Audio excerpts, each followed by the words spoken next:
Bismillahirrahmanirrahim. Assalamualaikum warahmatullahi wabarakatuh. Nama saya Nanda Gil Akbar dengan NIM 67052230044 akan menjelaskan tentang tindak pidana korupsi.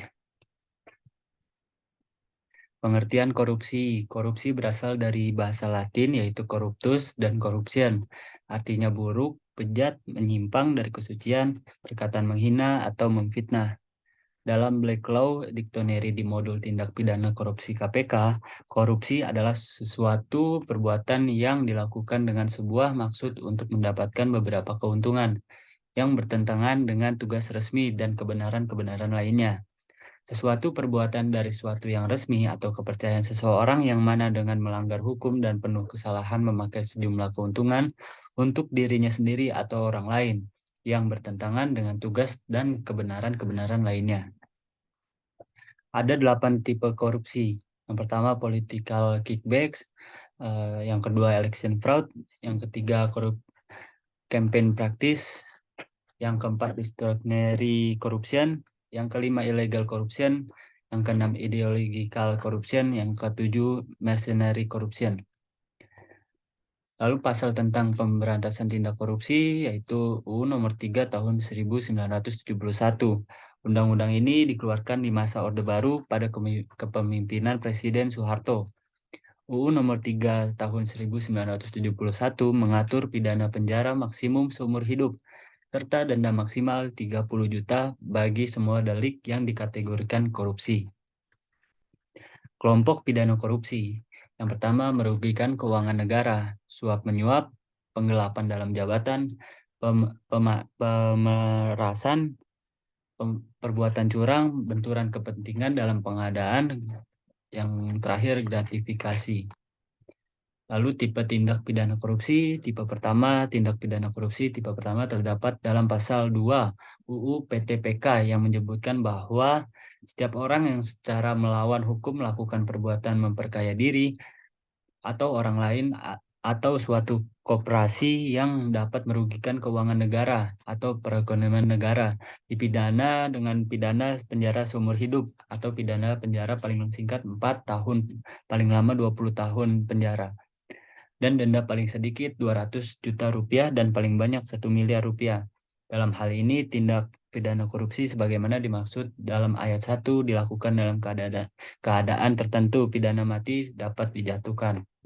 Lalu tipe kedua, korupsi tipe kedua diatur dalam ketentuan pasal 3 UU PTPK yang menyebutkan bahwa setiap orang yang dengan tujuan menguntungkan diri sendiri atau orang lain atau koperasi menyalahgunakan kewenangan, kesempatan atau sarana yang ada pada karena jabatan atau kedudukan yang dapat merugikan keuangan negara atau perekonomian negara dipidana dengan pidana seumur hidup atau pidana penjara paling singkat 1 tahun dan paling lama 20 tahun penjara.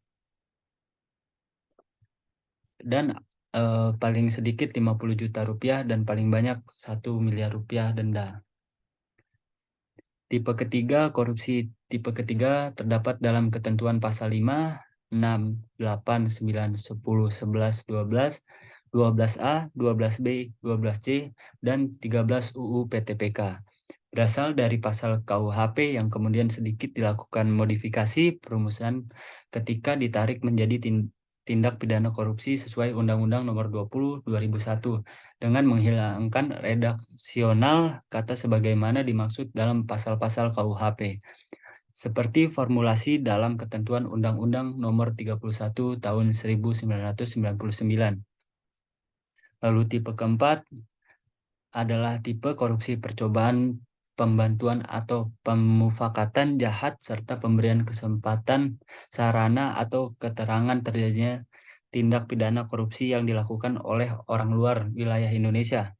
Pasal 15 dan pasal 16 UU PTPK konkretnya perbuatan percobaan atau pogging sudah diintrodusir sebagai tindak pidana korupsi oleh karena pembuatan korupsi sangat merugikan keuangan negara atau perekonomian negara.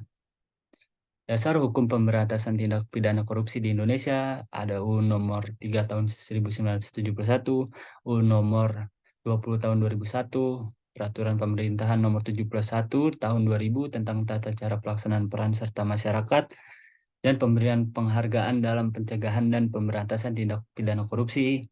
UU Nomor 30 Tahun 2002 tentang Komisi Pemberantasan Tindak Pidana Korupsi. UU Nomor 15 Tahun 2002 tentang tindak pidana pencucian uang. Sebab-sebab terjadinya korupsi, kurang gaji atau pendapatan pegawai negeri dibanding dengan kebutuhan sehari-hari yang semakin lama semakin meningkat.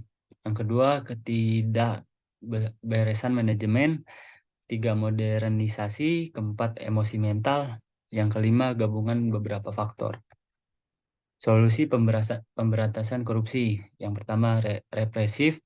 Melalui strategi represif, KPK menjerat koruptor ke meja hijau, membacakan tuntutan, serta menghadirkan saksi-saksi dan alat bukti menguatkan. Yang kedua, perbaikan sistem. Tidak dapat disangkal bahwa banyak sistem di Indonesia yang justru menyisakan celah bagi terjadinya praktik korupsi. Misalnya, prosedur kepegawaian menjadi lebih rumit sehingga menimbulkan suap.